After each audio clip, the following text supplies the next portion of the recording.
Isang pinagpalang araw po sa inyo, Sir Blair. Lalong-lalo na po sa mga giliw po ninyong tagapakinig at taga-suporta sa inyong YouTube channel. Ang kwento pong aking ibabahagi ngayon ay nangyari taong 1991. Isa po akong kusinero na naghahanda sa iba't ibang klaseng okasyon, kagaya ng kasalan, binyagan at kaarawan. Masaya naman po ako sa aking ginagawa, ngunit ang aking ama na si Mang Ilip ay hindi sang-ayon sa napili kong trabaho. Pero dahil yun na ang kinagisnan kong gawain, hindi na ako napigilan ng aking ama. Dahil po kasi ito sa isa ko pang dahilan na ilalahad ko po sa bahagi ng aking istorya. May kaugnayan po kasi ito sa mga kampon ng kadiliman na matagal ko nang sinusubaybayan. Ngunit isang gabi, bigla po akong nakakita ng kakaibang nilalang na hinding-hindi ko po makakalimutan. May taglay siyang liwanag na siyang ginagamit niya para makapambiktima ng mga tao. At ang nilalang na ito ay may kaugnayan sa aking pagkatao. Ngunit bago ko nga po pala simulan ang aking kwento, ay nais ko lamang pong ipaalam sa inyo na ang mga pangalan at lugar na aking ginamit ay sinadya ko pong binago upang mapangalagaan ang kaligtasan ng totoong lugar sa pinangyarihan ng aking kwento. Kilalanin niyo na lamang po ako sa pangalang Mando, at ito ang aking kwento. Pino, pabot nga ako ng sibuyas tsaka bawang. Heto.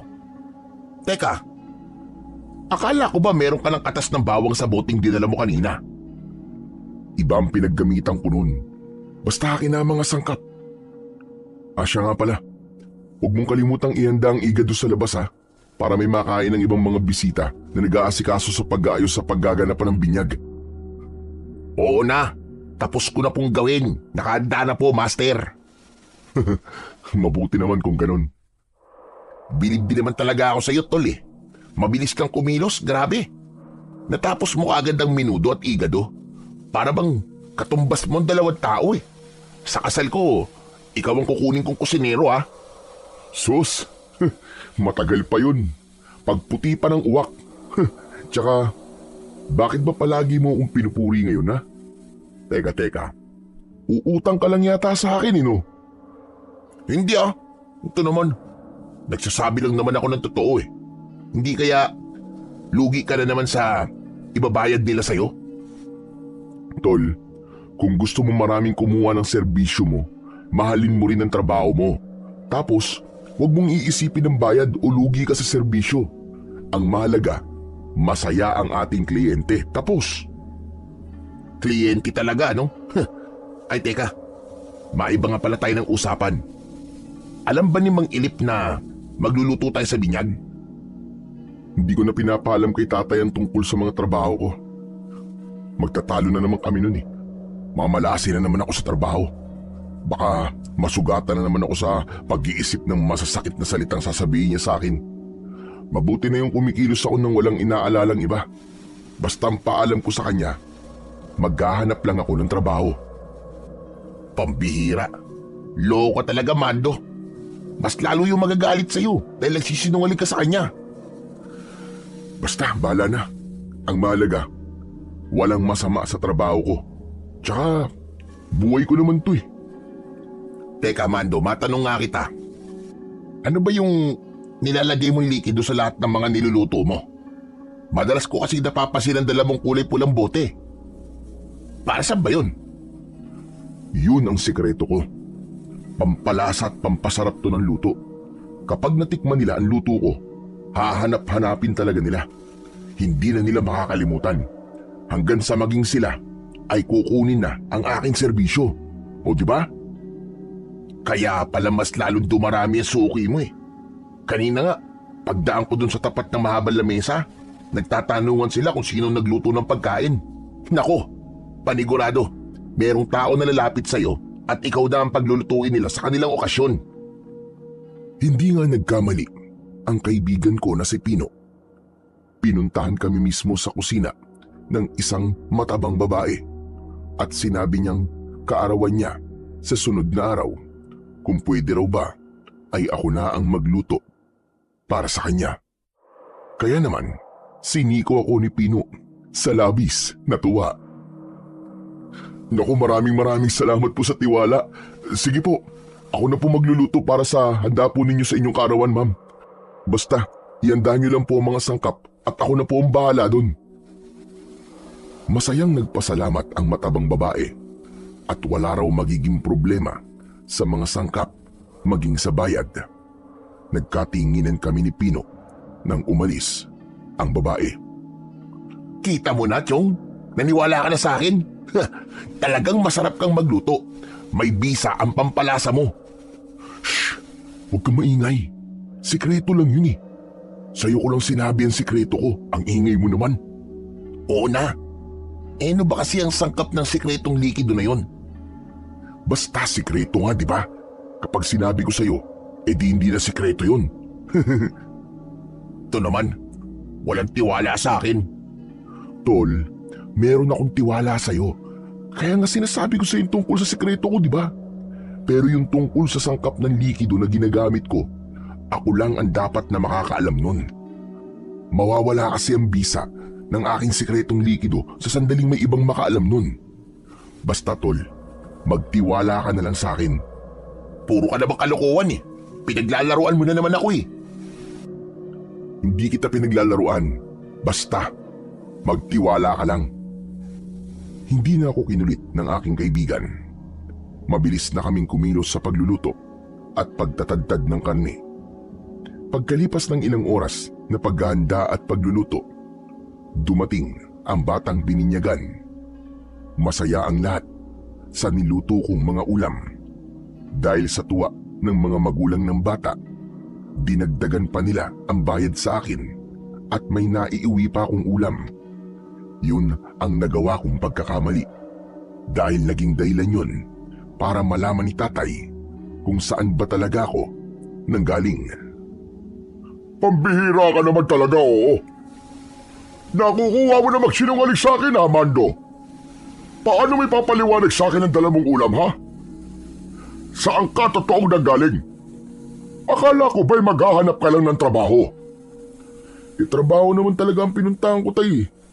Isa pa, kung hindi naman po ako magsisinungaling sa inyo hindi niyo naman po ako papayagang umalis Alam niyo naman na po ito na ito lang po ang trabaho ko, di ba? Kaya hindi ko po maintindihan kung bakit niyo po ako pinipigilan. Wala kang mararating sa trabaho mong yan, Mando. Matutulad ka lang sa akin. Humunti ka na ako makapatay ng mga tao dahil sa maling sangkap na nailigay namin sa aming niluluto. Gusto bang mangyari yun sa'yo, ha? Tay, hindi po mangyayari yun sa akin. Magkaiba naman po tayo Isa pa, nag-iingat po ako. Sinisiguro ko pong malinis ang aking niluluto, tay. Walang mapapahamak sa ginagawa ko. Pinipili ko rin po kung sinong kaibigan ang pagkakatiwalaan ko. Kaya wala na po kayong dapat na alalahanin pa. Huwag kang magmalaki, Mando. Ganyan din ang nangyari sa akin. Bago ko sinabutahin ang sarili ko kaibigan, wala rin akong tiwala sa kaibigan mo. Kaya ang mabuti pa, itigil mo na yan. Kung ipinagpapatuloy mo na lang ba pag-aaral mo sa pagpupulis, di sana hindi sa pagluluto sa kusina ang binabagsakan mo. Maganda sana ang katayuan natin ngayon sa buhay. Maganda rin naman pong katayuan natin sa buhay, tay. Kontento po ako sa kung anong meron po tayo ngayon. Hindi po ako naghahangad ng yaman sa mundo, tay. Malusog na pangangatawan at maayos na trabaho, sapat na po yun para sa akin. Sapat nga ba yan sa buhay natin, ha? Kontento ka ba talaga sa ganitong buhay? Maraming pwedeng trabaho dyan. Basta't wag lang ang pagluluto. Tay, ilang beses ko po bang ipapaintindi sa inyo na gusto at mahal ko po ang trabaho ko. Tsaka tay, pagod na po ako makipagtalo sa inyo. Sige na, gusto ko muna magpahinga. Ganyan ka naman kapag nagtatalo tayo Palagi ka na lamang umiiwas. Anak, para sa iyo rin naman ang lahat na sinasabi ko. Isipin mo naman, ang taong nag-aalala para sa iyo. Pambihira ka naman, oo. Kaya pala hindi mawala-wala ka ba sa dibdib ko?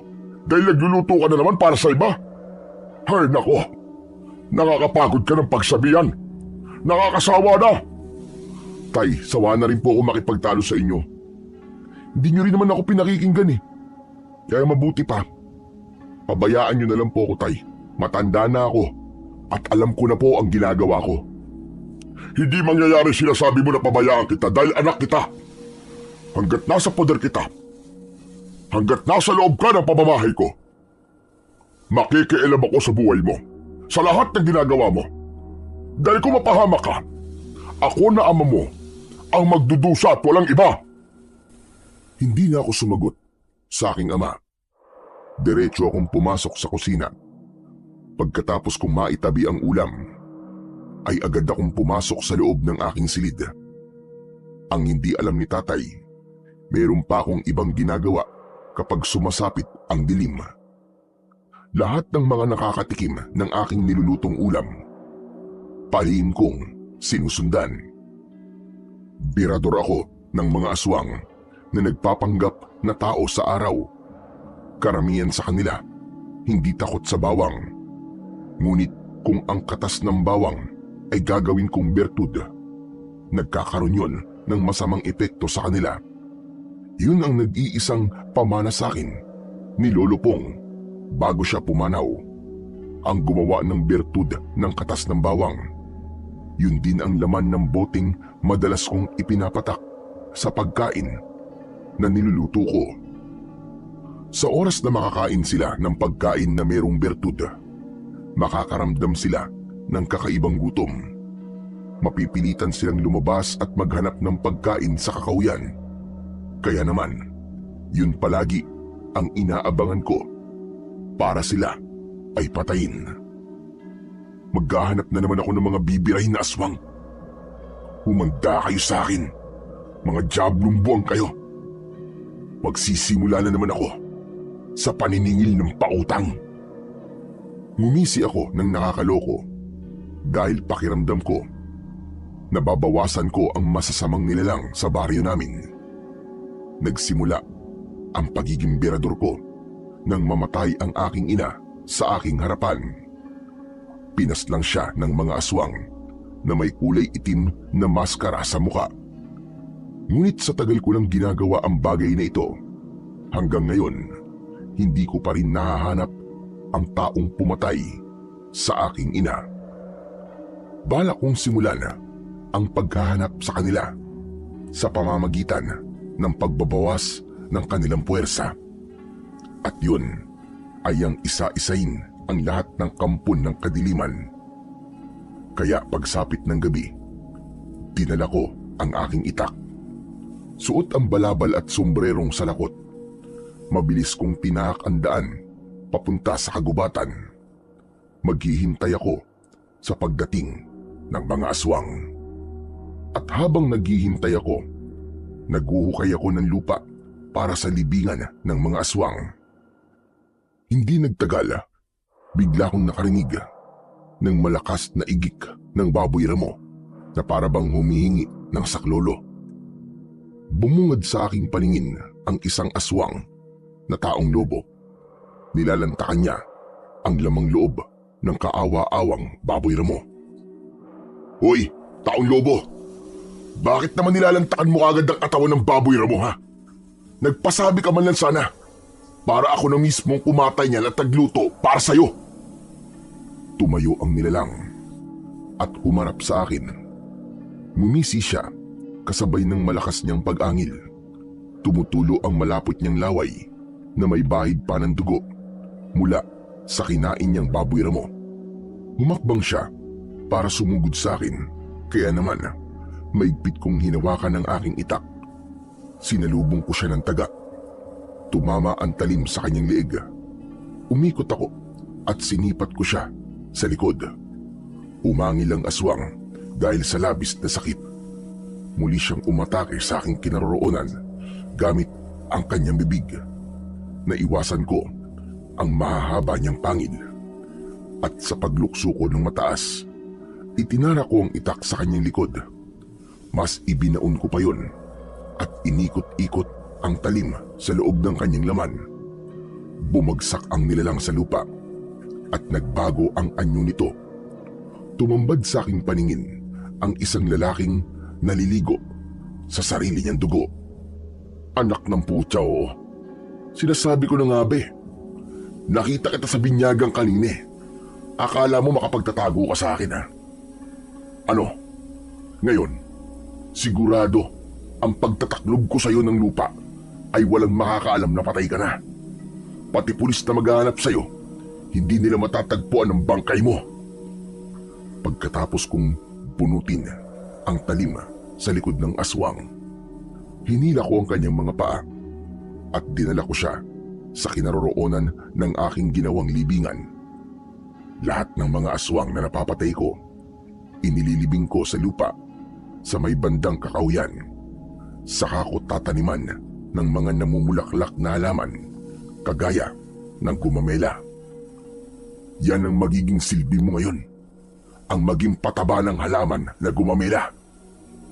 Mission accomplished na naman ako. Isang aswang na naman ang napabagsak ko. Pagkatapos kong mapatay ang isa sa mga aswang na taong lobo, saka lang ako nakatulog ng maimbing. Palagi kong nakikita sa aking panaginip ang aking ina habang humihingi siya ng tulong sa akin. Ano ba ang magagawa ng isang 7 taong gulang na bata kundi ang panoorin kung paanong winakwak ng aswang ang tiyan ng aking ina? Kaya mabuti na lamang merong tumulong sa akin noon at nakaligtas ako sa malalim na saksak ng kuko ng aswang sa aking balikat. Kaya naman, sa tuwing naaalala ko ang bahaging yon sa aking nakaraan, hinahaplos ko ang aking peklat at muling bumabalik ang galit sa aking dibdib. Kinabukasan ay maaga akong umalis ng bahay. Hindi ko na hinintay na magising si tatay. Kaagad akong nagpunta sa bahay ng aking kaibigan na si Pino. Nadatnan ko siyang may kausap na mga tanod. Kaya naman, nilapitan ko sila at nakiusyoso na rin. Pino, anong nangyayari dito? Bakit ka pinuntahan ng mga tanod? Paano? May nawawala na namang lalaki kagabi. Ang balita, huling nakita raw yon sa binyagan. Tinanong lang ako kung anong oras ako umuwi. Isa pa, marami rin daw bata ang nawawala sa baryo natin at hanggang ngayon, pinaghahanap pa rin ng mga pulis at tanod. Anong sabi mo sa kanila? Sabi ko maaga tayong umuwi kahapon, kaya hindi ko napansin na lalaking hinahanap nila. Teka, bakit ka nga pala naparito? Wala naman tayong trabaho, di ba? Bakit? Masama ka na bang bisitahin ngayon? Teka. Parang alam ko na yata yan ha. Nag-away na naman ba kayo namang ilip? Kabisado mo na talaga ako, tol ah. Ano pa nga ba? Nagtalo na naman kami kahapon. Lagi na naman niyang pinagpipilitan ang gusto niyang mangyari. Pati ang pagtigil ko sa pag-aaral, nauungkat rin niya. Anong balak mo ngayon? Ano pa nga ba, di dating gawi. Tumambay rito habang walang trabaho. Magsasalita pa sana ako nang makita ko ang isang matandang lalaki at isang magandang babae. Naglalakad sila papunta sa bahay ni Pino. Pagkatapos ay diretsong pumasok sa loob ng bahay ng aking kaibigan para kausapin ang mga magulang nito. Tol, may bisita kaya yata. Sino kaya sila? Alin ba sa kanila? Yung matanda o yung dalaga? Pambihira ka naman oh. Siyempre pareho. Umandar na naman ang kalokohan mo eh. Si Lolo Castor ang matanda. At yun naman ang kanyang apo na si Dita. Anong sadya nila sa mga magulang mo? Ang alam ko nagsasanla si Lolo Castor ng lupa sa mga magulang ko. Kailangan nila ng pere dahil kailangan nilang umalis sa baryo natin. Ha? Bakit daw? Aba, malay ko. Wala naman akong karapatan na mag-usisa eh. Isa pa, para bang meron silang iniiwasan at may kinatatakutan. Minsan nga, may nakikita akong mga tao na sumusunod sa kanila eh. Wala naman akong masyadong alam sa dalawang yan eh. Dahil nakatira sila sa kabilang baryo. Tama ka. May nakikita nga akong nakasunod sa kanila. Ayun oh. Akala siguro manid ang mga taong sinusundan nila at hindi nahalata ang kanilang presensya. Kaya nga, huwag na tayong makialam sa problema nila, Chong. Magkunwari na lamang tayong walang nakikita. Ikaw pa naman ang hilig mong makialam sa buhay ng may buhay. Tapos ikaw ang kikilos para sa kanila. Kaya madalas kang bansagan na birador eh. Alam mo tol, hindi ko lang talaga kayang manahimik kapag may naaargabyado sa aking harapan. Naaalala ko kasi ang nanay ko. Alam ko naman yun, Tol. At dahil sa nangyari sa inyo ng nanay mo, may isang taong nagbuwis ng buhay para sa inyo. At naging bayani pa ng ating Mario. Isang mapait na ngiti ang isinukli ko sa aking kaibigan. Alam niya ang tungkol sa aking nakaraan. Buong araw na ginulo ng maglolo ang isip ko hanggang sa pagsapit ng gabi na nakauwi na ako sa bahay. Hindi ako mapakali. Para bang gusto ko silang tulungan. Kaya naman, kahit nakahiga na ako sa aking katre para matulog, ay panay ang baling ko sa aking higaan. Hanggang sa nakatulugan ko na ang pag-iisip sa maglolo. Kinabukasan ay nadatnan ko si tatay na nakaupo sa bangko. Sadya niyang hinintay ang pag-gising ko. May dala ka na naman na itak. Bihis na bihis ka. Saan ka na naman papupunta, Mando?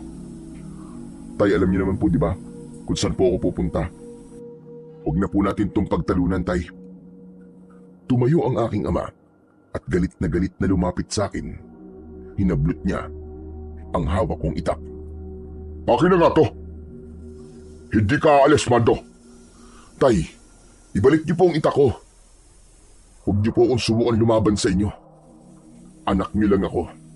Hindi niyo po kailangan rendahan na parang kalabaw. May sarili na po akong pag-iisip. Kaya alam ko po ang ginagawa ko. Akala mo ba, hindi ko alam na bukod sa pagiging kusinero mo, ay meron ka pang ibang ginagawa, ha? Tay, ano po bang ibig niyo sabihin? Anak kita. Kaya alam ko kung anong pinaggagawa mo tuwing sumasapit ang gabi. Kaya rin ako nagkaaga nito dahil nag-aalala ko sa'yo.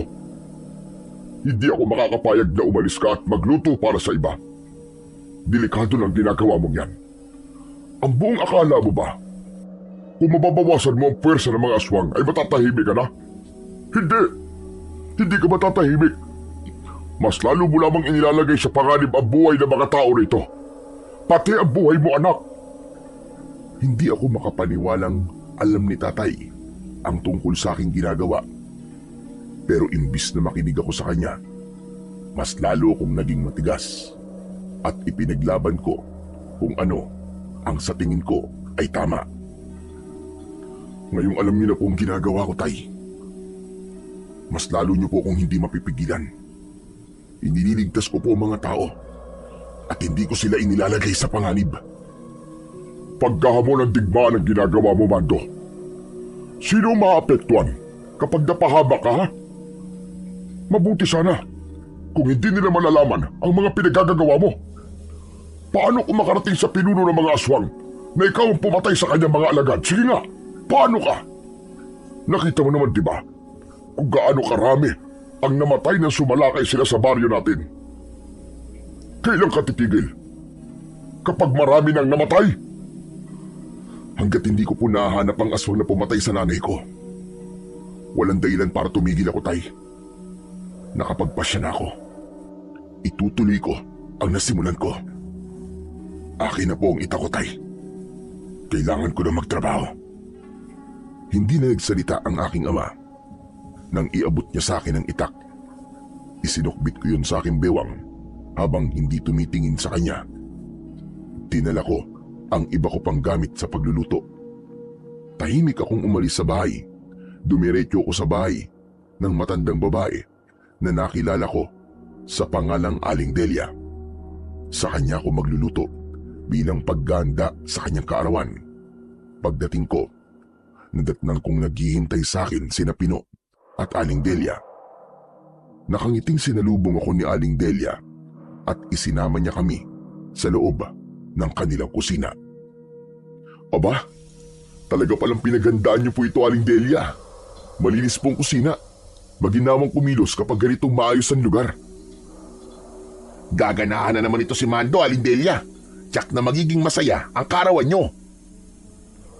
Masayang nagpasalamat sa amin si Aling Delia dahil maaga raw kaming dumating nang makalis ito sa aming harapan. Sinimulan na naming hiwain ang mga sangkap para sa aming lulutuin. Nagtadtad din ako ng karne habang si Pino naman ang naghanda ng malalaking kaldero at kawa. Sa gabi gaganapin ang okasyon, kaya naman gabi na rin kami natapos sa pagluluto ni Pino. Masayang nagpapasalamat si Aling Delia dahil sa masarap na pagkaing niluto ko. Kaya lang, sa dami ng handa ng babae, gabi na rin kami nakauwi. Hindi ko tuloy magagawa ang mga binabala ko. Sa kakahuyang kami dumaan ni Pino dahil umiiwas kami sa mga taong lasing. Grabe, ngayon lang tayo ginabi ng uwian. Kadalasan naman, maaga natin natatapos ang trabaho. Hindi ko kasi inaasahan na marami palang handa si Aling Delia. Tara na, bilisan mo na lang sa paglalakad at baka mas lalong umusok ang ilong ni tatay dahil sa galit. Sigurado akong naghihintay siya sa pagdating ko. Bago ako umalis kanina, nagkaroon pa kami ng matinding pagtatalo eh. Kaya panigurado, mauuwi na naman ito sa pag-aaway. Teka, Mando. Ayun, may mga tao sa gawin yun, parang sina Kapitan at ang mga tanod niya. Oo nga no. Ano kaya meron dun? Parang nagro-ronda sila sa bahagi na to ng gubat ah. Bakit kaya? Ngayon lang sila nagsimula sa pagroronda pagkatapos mawala ng lalaking bisita sa binyagan. Pero sa tingin ko, Tol, may masamang nangyari sa isa sa kanyang mga tanod. Halika, tignan natin. Baka may maitulong tayo. Nagmandali kami ni Pino sa paglapit sa mga tanod at kay Kapitan. Ngunit nanlaki ang mga mata namin nang makita ang pinag-uusungang tanod. Wala na yung buhay at naliligo na sa sarili niyang dugo. Kapitan Muer, ano po nangyari sa kanya? Sumagot si Kapitan Muer at sinabi nitong bigla silang sinalakay ng mabangis na baboy ramo. Wala raw silang nagawa nang tangay nito ang tanod niya at nang sundan raw nila. Wala na itong buhay at wasak na ang tiyan.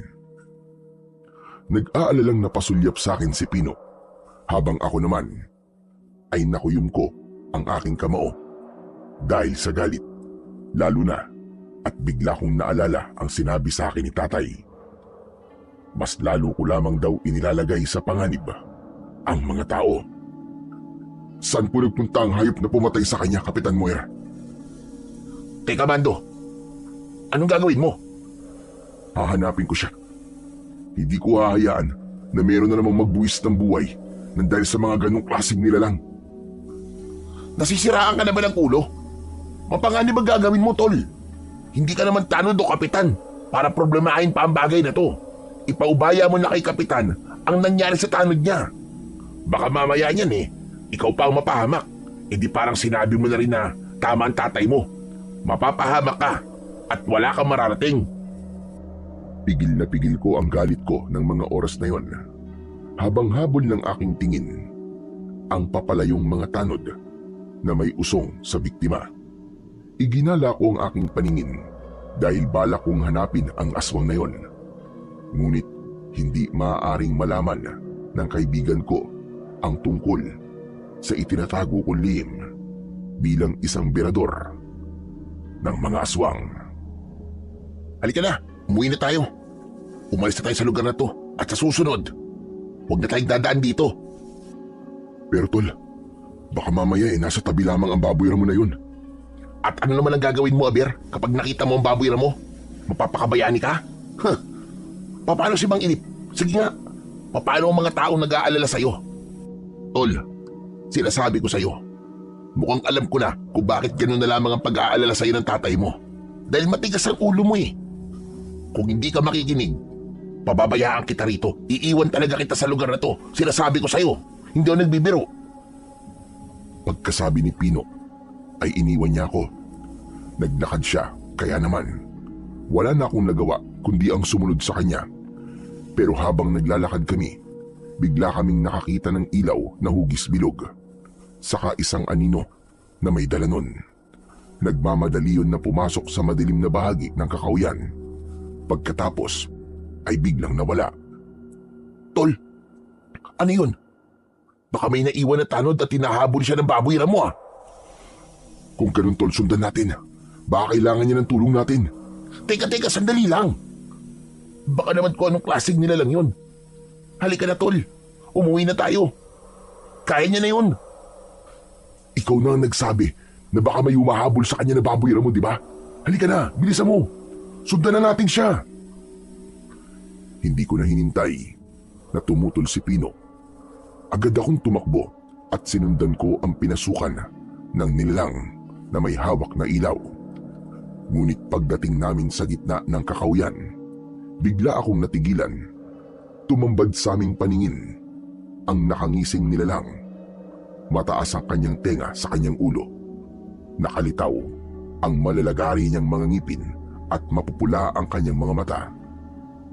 Matalim ang kanyang tingin sa amin ni Pino. Biglang nanigas ang aking tuhod dahil yun ang kauna-unahang pagkakataon na nakakita ko ng ganong klaseng nilalang. Iba siya sa mga aswang na nakita ko. Kaya nasisigurado kong siya rin ang kauri ng nilalang na matagal ko nang hinahanap.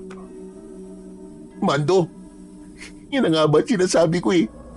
Anong klaseng nilalang yan? Hindi siya baboy mo. Para siyang halimaw na mayroong nagbabagang mga mata. Parang ilaw sa sobrang liwanag. Pino, aswang yan. Isang mabangis na aswang. Humarang ako sa harapan ni Pino. Ramdam na ramdam ko ang panginginig sa katawan ng aking kaibigan. Bigla akong dinukot ang bote sa aking bulsa at hinugot ang aking itak. Palihim ko yun na binuhusan ng bertud ng katas ng bawang. Saka ko yun itinutok sa kalaban. Sige, sumugod ka nang makita mong hinahanap mong hayop ka. Matagal ka nang namiminsala sa baryo namin. Kaya hindi ko nahahayaan na pati kami ay gawin mong hapunan. Umalulong ang nilalang na para bang huni ng isang aso. Agad itong tumakbo papalapit sa amin at inatake niya ako ng kalmot sa dibdib na agad ko rin namang naiwasan. Kumanti ako sa kanya ng taga na tumama naman sa kanyang kamay. Agad yung naputol at nang makita nito ang umuusok niyang laman, napasigaw ito sa labis na sakit. Tol, ano nangyari? Bakit para siyang nasusunog sa talim ng itak mo? Umuusok rin na kanyang laman. Nakalimutan mo na ba? Madalas natin itong pinanghihiwa sa bawang, di ba? Kaya yan, namimilipit siya sa labis na sakit. Palusot ko kay Pino. Hindi niya alam na mayroong bertud ang aking talim. Agad akong sumugod sa kinaroroonan ng aswang. Mataas akong tumalon at sa pagbagsak ko, itinarak ko ang talim ng aking itak sa kanyang balikat. Dahil sa malakas niyang sigaw, para bang nagtawag pa ito ng kasama. Mula sa likod ng mga puno, lumitaw ang maraming nilalang nakahawig ng nakalaban ko. Lahat sila ay may nagliliwanag na mga mata na para bang ilaw mula sa sulo. Diyos ko, Bando! Pinalilibutan na nila tayo! Anong gagawin natin? Huwag kang hihiwalay sa tabi ko, Pino. Kailangan nating labanan sila. Dahil kung hindi, tayo ang papatayin ng mga yan. Ano ka mo? Paano? Nakakatakot na mga itsura nila. Mukha silang mga taong lobo na naaagnas sa katawan. Huwag mong tignan ang kanilang anyo. Ang isipin mo, mga baboy mo lang sila na madalas natin tagtadin kapag nagluluto tayo. Sila ang kakatayin natin ngayon. Hindi ko na hinintay na umatake sila sa amin. Mabilis akong tumakbo, pasugod sa kanilang kinaroroonan. Sabay-sabay silang sumugod sa akin. Bawat atake nila ay sinasalubong ko ng taga sa kanilang leeg at tiyan. Ibinuhos ko ang galit sa kanilang lahat. Maya-maya pa ay merong matandang tumulong sa akin. Nakilala ko kagad si Lolo Castor habang tinataga niya ng itak ang mga kalaban ko. Umiiyak na siya sa labis na galit. Mga hayop kayo! Ilabas niyo ang apo ko! Ibalik niyo ang apo ko si Lita!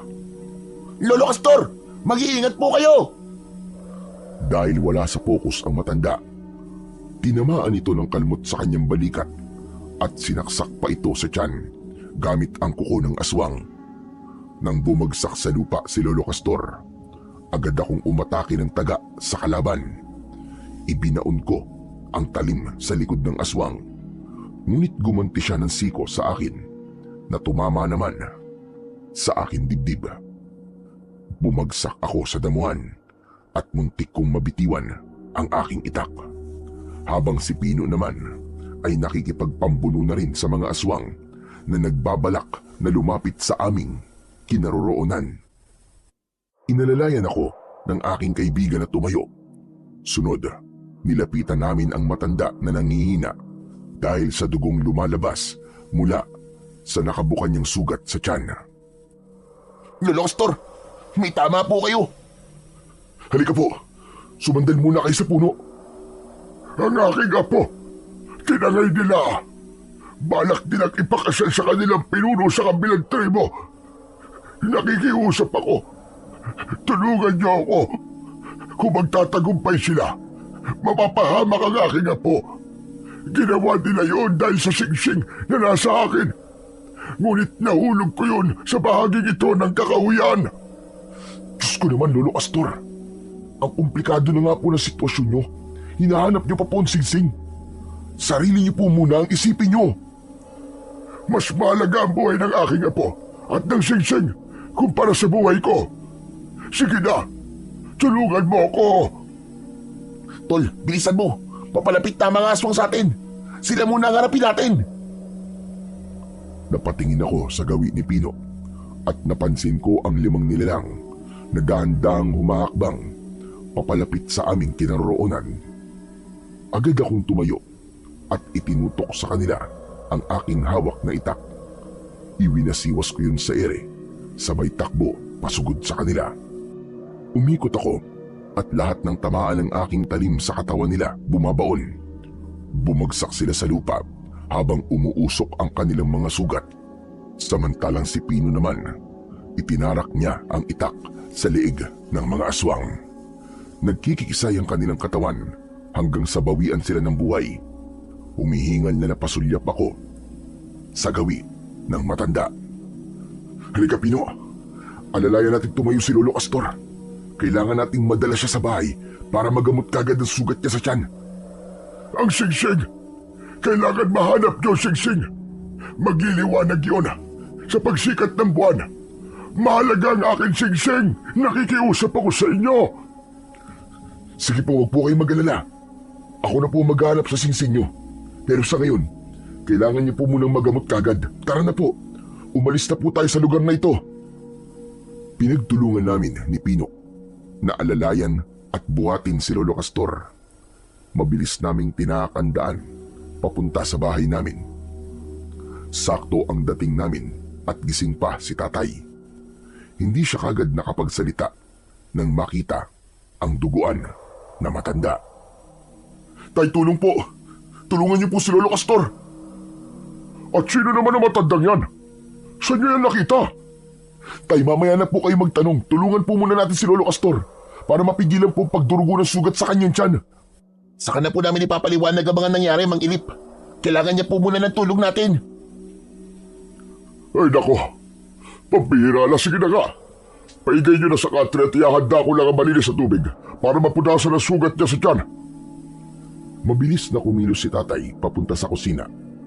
Habang kami naman ni Pino ay inasikaso namin ang higaan ni Lolo Castor. Nakapikit lang ang mga mata ng matanda habang bakas sa kanyang muka ang labis na sakit. Tinanggal ko ang kanyang damit, ngunit bigla akong natigilan nang hawakan niya ang aking kamay. Nakikiusap ako. Kunin mo ang sigsig sa kakahuyan at iligtas mo ang aking apo.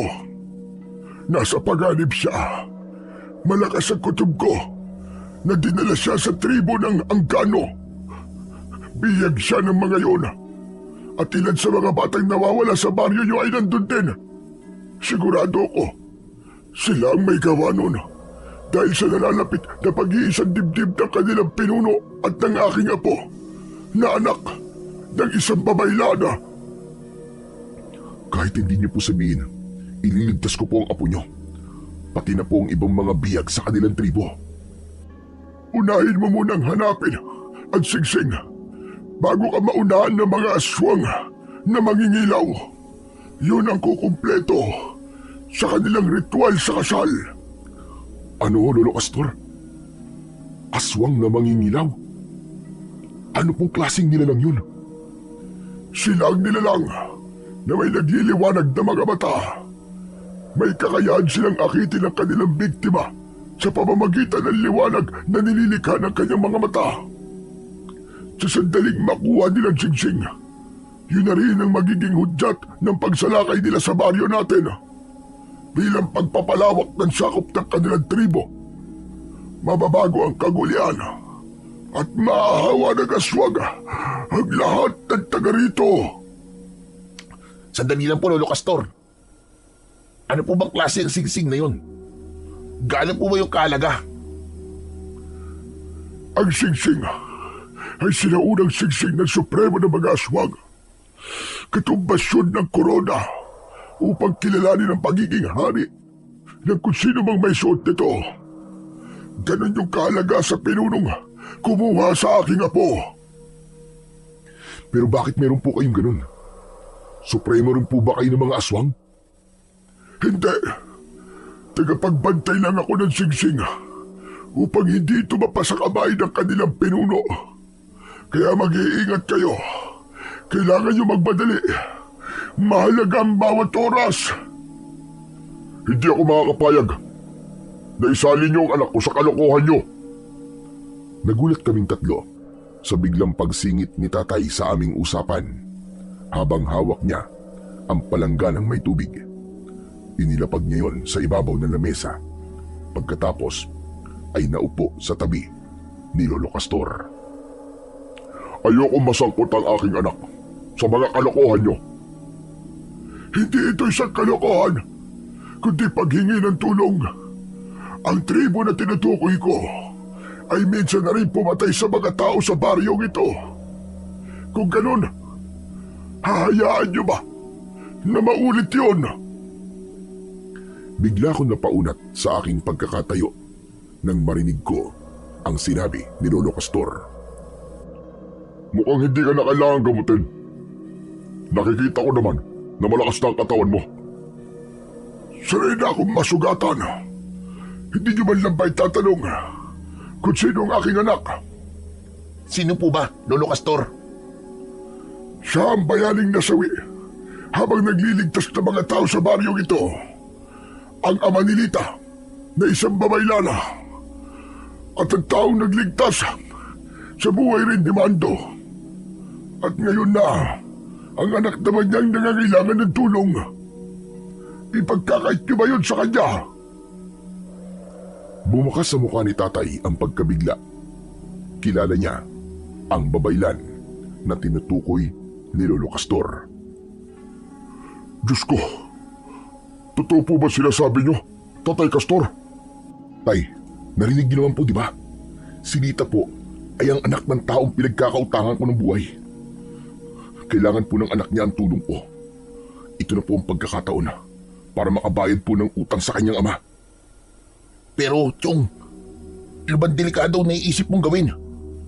Kahit na, may tiwala ako sa kakayahan ng bertud ng katas ng bawang.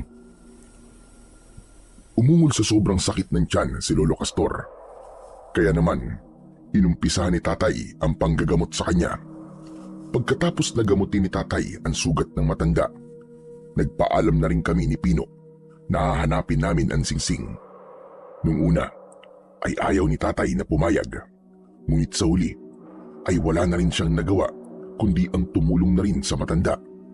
Pagdating namin sa kakahuyan, agad kaming naghanap ng singsing.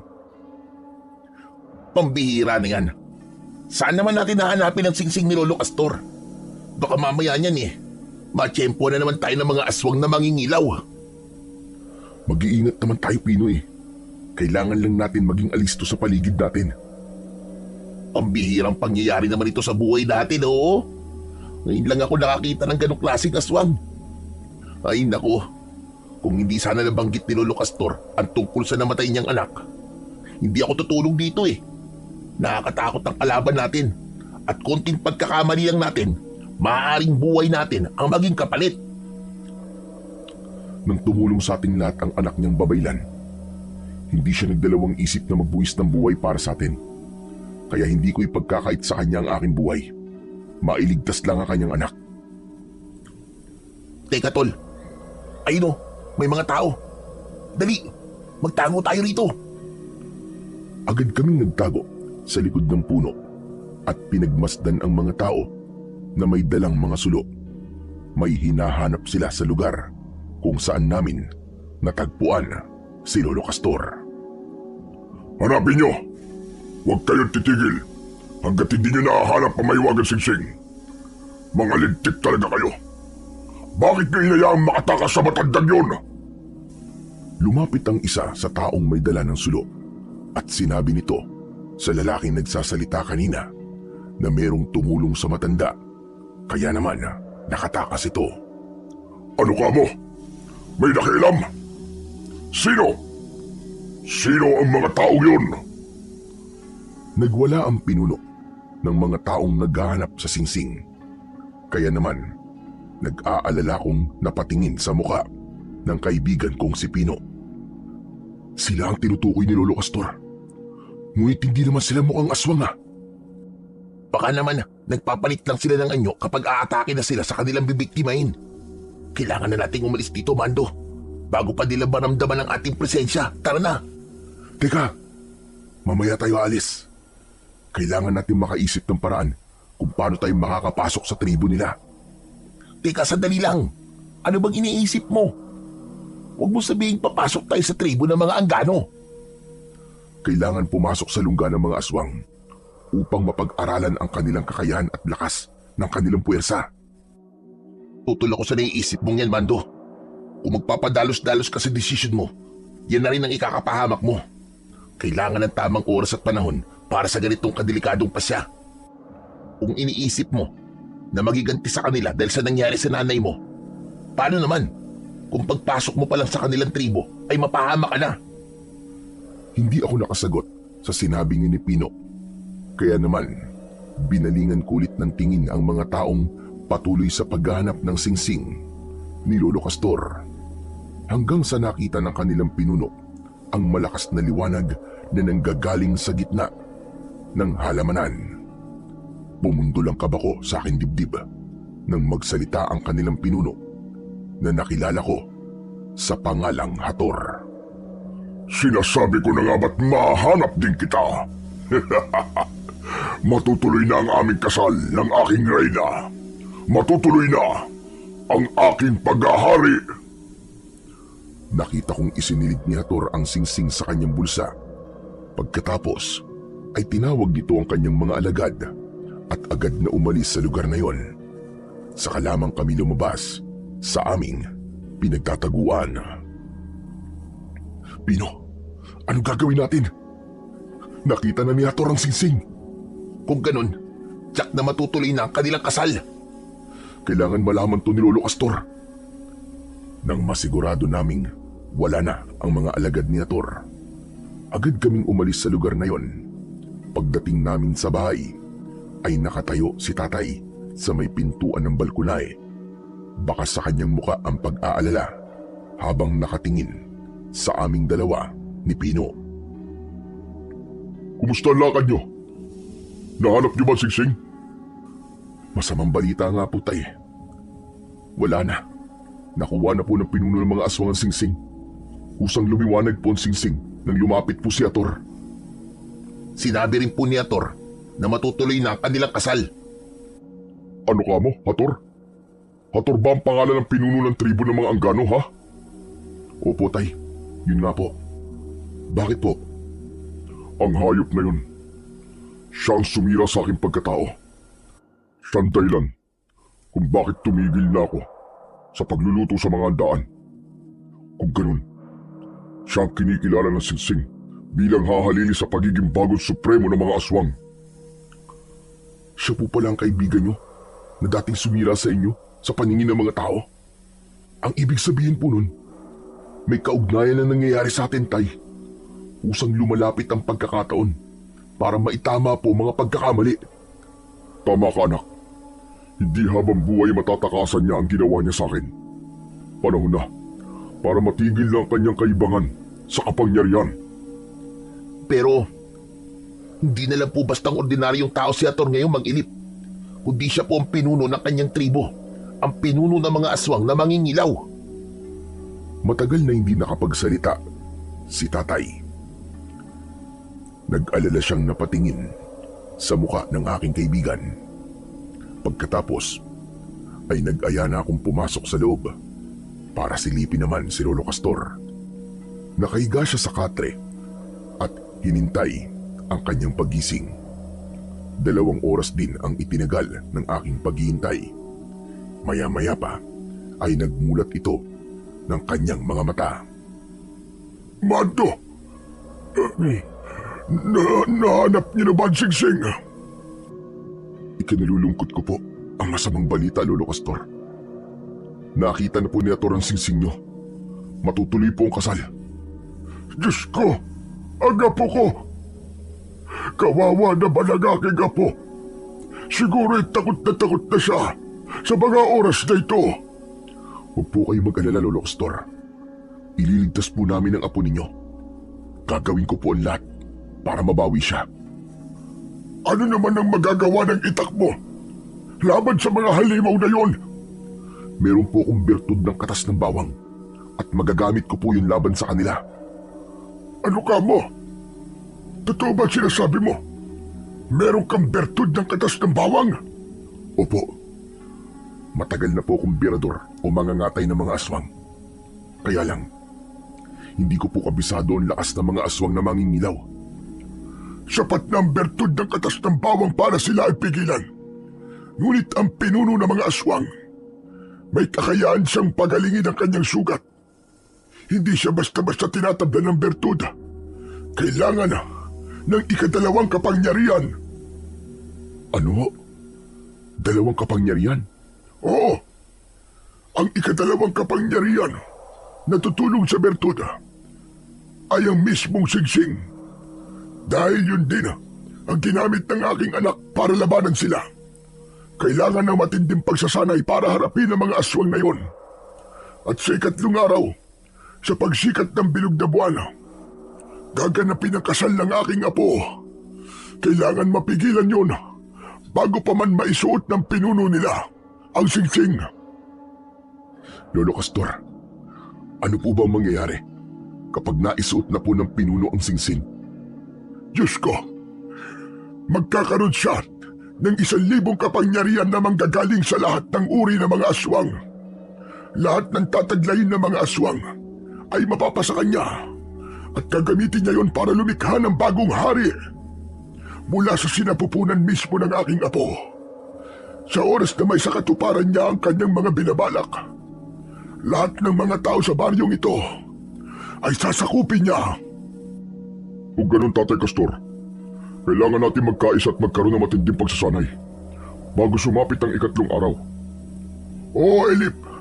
Siya nga pala. Salamat. Salamat sa inyo. Binigyan niyo ako ng pag-asa. Dala ng aking awa, hinawakan ko ang kanyang kamay upang pagaanin ang kanyang kalooban. Naramdaman ko naman ang paghawak ni Tatay sa aking balikat bilang pagpapakita ng suporta sa aking mga desisyon. Sasama rin po ako sa inyo. Handa po akong tumulong. Maraming salamat, Pino. Nagkamali ako ng pagkakakilala sa iyo. Tunay kang kaibigan ng aking anak. Patawarin mo ko at hinusgahan kita kagad. Hindi po lahat ng mga kaibigan ay kagaya ng kaibigan nyo, Mang Ilip. Totoo po akong makisama sa inyong anak. Pasensya ka na sa mga nasabi ko. Hala, sige na. Magpahinga na muna tayong lahat. Saka na natin isipin ang paraan kung paano tayo makakapasok sa kanilang tribo. Naunang pumasok sa loob ng kanyang silid si tatay. Pagkatapos ay sa bahay na rin nagpalipas ng gabi ang aking kaibigan na si Pino. Naging madali sa aming magkaibigan na maisagawa ang pagsasanay, maging ang paggamit ng sandata. Kasama namin si tatay na siyang nagturo sa paggamit ng itak at bertud, habang si Lolo Castor naman ang tagagawa ng maraming bertud ng katas ng bawang na inilalagay namin sa bote kasama ng sangkap ng aming lulutuin. Ako ang nakaisip ng plano kung paano kami makakapasok sa tribo ni Hator. Pagkalipas ng 3 araw na pagsasanay, kung saan dumating na ang araw ng paghahanda sa kasal, hindi ko inasahan ang biglang pagdating ng bisita namin ni tatay. Si Hator mismo. Nasa labas siya ng aming bahay. Agad na nagtago si Lolo Castor sa loob ng silid niya at hindi nagpakita sa pinunong nasa harapan naming dalawa ni tatay. Anong masamang hangin ang nagtulak sa'yo para pumunta ka rito? Teka, ganyan ba dapat ang salubong? Sa dalawang magkaibigan na matagal nang hindi nagkikita? Wala akong kaibigan na traidor. Kaya sabihin mo na kung anong kailangan mo nang makaalis ka na sa harapan ko. Kailangan ko ang tulong mo. Mamayang gabi na kasi ang aking kasal. Ang gusto ko, ikaw mismo ang magluto para sa aking mga handa. Sasagot sana si tatay ng pabalang. Subalit agad kong siniko si tatay. Pagkakataon na namin yon para pumasok sa loob ng kanilang tribo. Mabuti na lang at agad na naintindihan ni tatay kung ano ang ibig kong sabihin. Kapag ba nagluto ako sa kasal mo, titigilan mo na ako at hindi ka na magpapakita sa akin? Eh paano kung maulit-ulit ang ginawa mo sa akin nun? Naku, hindi na. Nakaraan na yon, pare. Kinalimutan ko na yon. Isa pa, humingi na ako ng pasensya sa'yo, di ba? Nadala lamang talaga ako ng inggit sa kasikatan mo noon. Pangako, hindi ka magsisisi. Gusto ko lang na naroon ka para masaksiyan mo ang pag-iisang dibdib namin ng asawa ko. Gusto kong matikman niya ang pinakamasarap mong luto para sa amin. Sige, pagbibigyan kita. Saglit lang at maghahanda lang ako ng aking mga gamit. Mabilis kaming kumilos para sa paghahanda ng mga dadalhin namin sa tribo. Mabilis ang tibok ng aking puso dahil umaayon sa amin ang pagkakataon. Sakto rin ang pagdating ni Pino at nagulat ito sa nadatnan niyang bisita namin. Tol, saan kayo pupunta? Anong binabalak nyo? Tol, ito na ang pagkakataon natin. Ano, sasama ka ba? May bago tayong trabaho. Agad na naintindihan ni Pino ang ibig kong sabihin. Kaya naman, bago kami umalis, ay palihim akong sumulyap sa nakabukas na bintana ng silid ni Lolo Castor. Napansin ko na nakasilip siya at kahit hindi niya sabihin, alam kong nag-aalala siya at pinag-iingat niya kami. Habang tinatahak namin ang daan papunta sa tribo ng mga Anggano, pinag-aralan kong mabuti ang paligid na aming nilalakaran. Pagkalipas ng 2 oras na paglalakad, narating namin ang kinaroroonan ng tribo ni Hator. Sa bungad pa lang ay sumalubong na sa aming paningin ang palapa ng nyog na nakaharang sa pintuan. May mga kulungan ng baboy ramo na siyang ihahanda sa kasal. Paglingon ko sa aming huling daan, nakita ko si Lolo Castor na nakasunod pala sa amin at nagtatago sa likod ng nyog. Hinintay niyang makapasok kami sa tarangkahan ng tribo, pero saglit kaming tumigil sa tapat ng 4 na lalaking nakamaskara ng kulay itim. Pamilyar sila sa akin at dahil doon, Muling umusbong ang aking galit sa dibdib. Hinawakan ni tatay ang aking kamay. Nang magsalita, si Hator. Pasensya na kayo kung kailangan kong ipasuri ang inyong dala. Para na rin sa seguridad ng aking kasal. Bawal kasi ang paggamit ng bawang sa lulutuin ninyo dahil masela ng aking asawa. Tumingin si Hator sa kanyang mga tauhan at inutusan niya ang kanyang mga alagad na suriin ang aming mga dala. Lahat sila, tinignan nila maging ang aming mga bulsa. Inamoy rin nila ang aming itak, pati ang mga bote, kasama ng bertud ng katas ng bawang. Hindi nila malalaman ang aking dalang bertud dahil kasing amoy yun ng patis. Bueno, malinis naman pala ang mga dala-dala nyo. Hala, sige na. Dumiretso na kayo sa kusina. Merong isang matandang babae ang naghatid sa amin papunta sa kusina. Naririnig ko rin na isinarang mabuti ng mga tauhan ni Hator ang tarangkahan ng tribo. Kaya nananatiling nasa labas si Lolo Castor. Nang dumaan kami sa tapat ng kulungan ng baboy ramo, bigla silang umungol at nagwala na parabang nagmamakaawa na sila ay patakasin. Bumundo ng aking kaba nang sa pagpasok namin sa kusina ay bumungad sa amin ang patay na baboy ramo. Nakalatag yon sa mahabang lamesa. Sinimulan namin kagad ang pagtatadtad sa karne habang wala kaming imikan. Sa pag-aalala na baka may makarinig sa amin at masira ang aming mga pinaplano, itinira namin ang ulo ng baboy ramo. Ako ang nagluto ng minudo at igado. Nagpalinga-linga muna ako sa paligid bago ko ibinuhos ang bertud ng katas ng bawang.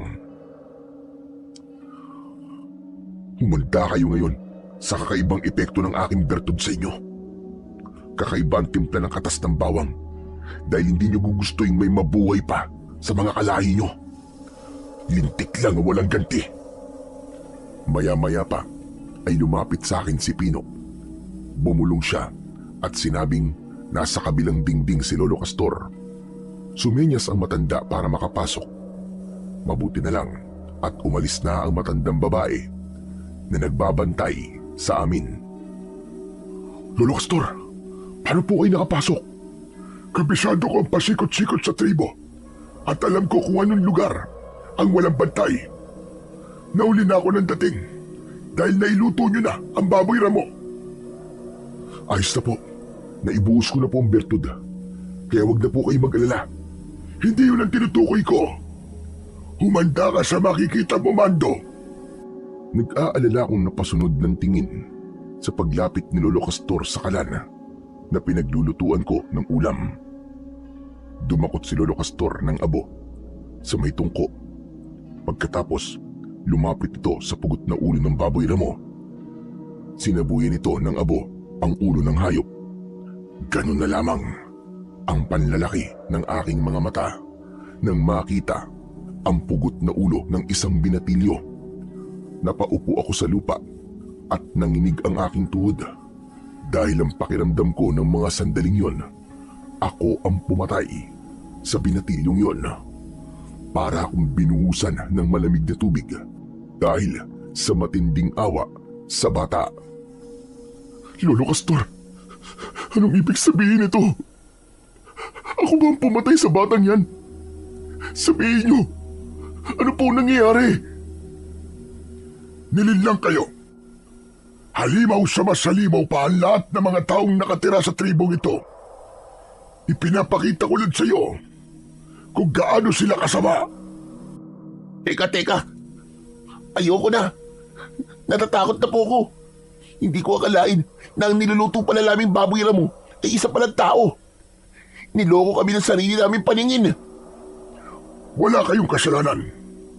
Hindi kayo ang pumatay sa bata. Nagawa niyo ang mga bagay na ito dahil sa una pa lang, ginamitan na kayo ng tagabulag. Ang matandang babae na nagatid sa inyo rito ay ang matandang mahusay sa paglinlang ng paningin ng tao. Ang ibig niyo po sabihin, Ang mga nakakulong po na baboy ramo sa kulungan na daanan namin kanina ay mga tao at hindi totoong hayop. Oo, sila ang mga batang matagal nang nawawala. Sila ang magiging handa sa kasal nila ng aking apo. Ipinapakita ko sa inyo ito upang mag-ingat at pagbutihin ang pagpuksa sa kanilang lahat. Tinatay namin ang isang batang walang kalaban-laban. Sinusumpa ko. Kakatayin ko ang pinuno nila at ang lahat ng mga aswang na mangingilaw. Ako rin. Handa na akong mamatay. Mabigyan lang ng gustisya ang nangyari sa batang ito. Nakakaawa naman siya. Kung nailagay nyo na ang bertud ng katas ng bawang, madali na sa atin ang mapabagsak ang kanilang puwersa. Malupit ang magiging ganti sa kanila ng paniningil natin sa lahat ng ginawa nilang kasamaan sa ating mga kababaryo. Si tatay, na hindi makapagsalita, ay biglang tumulo ang luha sa mga mata. Hindi siya makapaniwala na ang dating kaibigan na tinulungan niya noon ay isa ng mabangis na pinuno ng mga aswang. Talagang isinama pa kay Niator sa kanyang plano, tay. Balak niyang patayin kayo.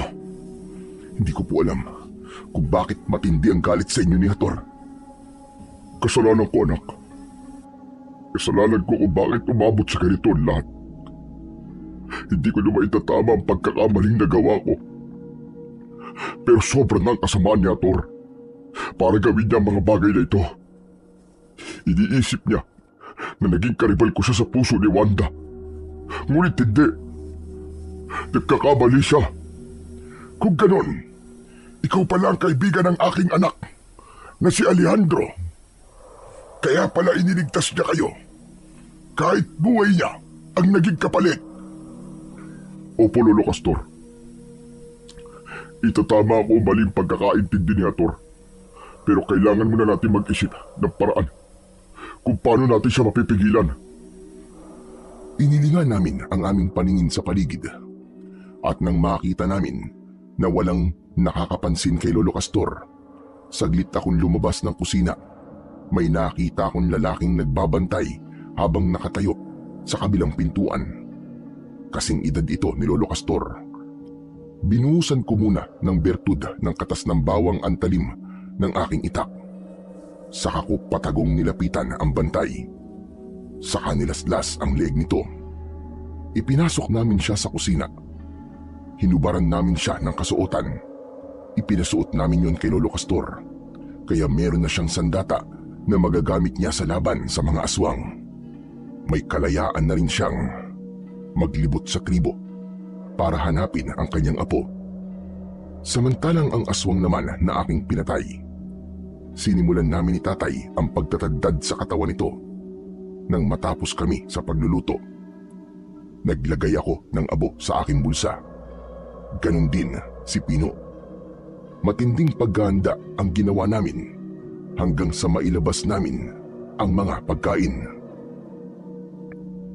Tol, mukhang sinisimulan na nila ang ritual ng kanilang kasal. Mga kapino, magsisimula na nga. Teka, nahanap mo na ba si Lolo Castor?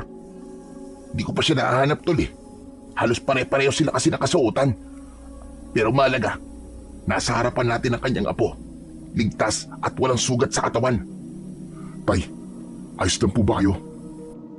Oo anak, handa na rin ako pagdating ng oras na kainin na nila ang ating niluto. Hindi na rin ako makapaghintay. Sabik na akong makita kung paanong ubusin ang kanilang lahi. Kung paano ko silang kakatayin. Kagaya ng ginawa natin kanina sa kanilang kasama. Matalim ang tingin na ipinukul ko sa nakatayong si Ator habang umaalingaw-ngaw ang tunog ng tambol mula sa kanyang mga alagad. Madilim ang paligid at tanging sulo lamang ang nagbibigay ng liwanag sa bulwagan ng kanilang pagdadausan ng kasal. Maigpit ang kapit ko sa aking itak na nakasukbit sa aking bewang, lalo na nang marinig kong magsalita si Ator. Ngayong tapos na ang ating paghahanda at pagsisimula ng ritual. Simulan muna natin ang pagkain sa mga alay ng ating tribo para sa masayang pagsasama namin ng aking pinakamamahal na asawa. Pero bago yon, gusto kong pakainin muna natin ang ating mga bisita. Sa amin nabaling ang atensyon ng mga taong naroroon. Pabulong naman na nagsalita ang aking ama. Sigurado ko na may ibang binabalak si Ator. Kaya niya ako isinama sa okasyong to, anak. Mukhang nararamdaman niya ang binabalak nating pagsalakay sa kanya. Malakas ang kutob kong hindi siya nagtitiwala sa atin, Tay. Kahit ano pang dahilan niya, sa araw na ito, magaganap ang kanilang malaking pagkakamali. Ang kainin ng niluto nating pagkain. Natigil kami sa aming pag-uusap ni Tatay nang lumapit sa amin si Ator at kagaya ng hindi inaasahan, pinauna niya kaming kumain. Nagsitayuan ang mga balahibo ko sa katawan dahil alam naming karne ng tao ang nasa hapag. Ngunit kailangan naming magpanggap na totoong pagkain ang nasa harapan namin. Ano pang hinihintay niyo? Gusto kong makita na ligtas kainin ng mga pagkain iniluto niyo sa amin. Pasensya na. Pero hindi talaga ako nagtitiwala kahit sa kaibigan ko pa. Kagaya ba ng ginawa niyo kay Tatay? Parang natatakot kayo sa sarili niyong anino. Iniisip niyo ba? Nagagawin namin sa inyo ang ginawa niyong paninira sa aking ama? Alam mo pala ang tungkol sa bagay na yon. Lahat ay alam ko. Maging ang pagpatay niyo sa aking ina. Hindi ko na napigilan ang aking sarili at lumabas na lamang yon sa aking bibig. Kaya naman, inakala ko na magbabago ang pakikitungo sa amin ni Hator. Pero nanatili siyang kalmado na parabang walang narinig at masamang tumingin sa aking ama na si Elip. Sige, ako ang kakain ng lutong inihanda namin ng aking anak para ipakita sa'yo na hindi kami kagaya ng ginawa mo sa akin noon. Ngumisi ng nakakaloko si Hator habang ako naman ay pigil ang pagsuka sa nakakadiring sitwasyon namin ni Tatay. Kumuha ng kutsara ang aking ama saka naglagay ng minudo sa kanyang plato. Walang pag-aalinlangan na kinain niyo ni Tatay. Ipinakita niya ang pagkaganado niya sa lasa ng pagkain habang ako naman ay panayan lunok ng laway dahil sa pagtitimpi ko ng aking galit. Bueno, wala naman akong nakitang masama sa kinain nyo. Masaya akong malaman na ligtas ang pagkain. Sige mga kasama, tikman nyo na ang masarap na luto ng aking matalik na kaibigan. Masayang umakbay si Hator kay Tatay at dinala siya sa tapat ng entablado. Akala ko, makakakain din ako ng karne ng tao.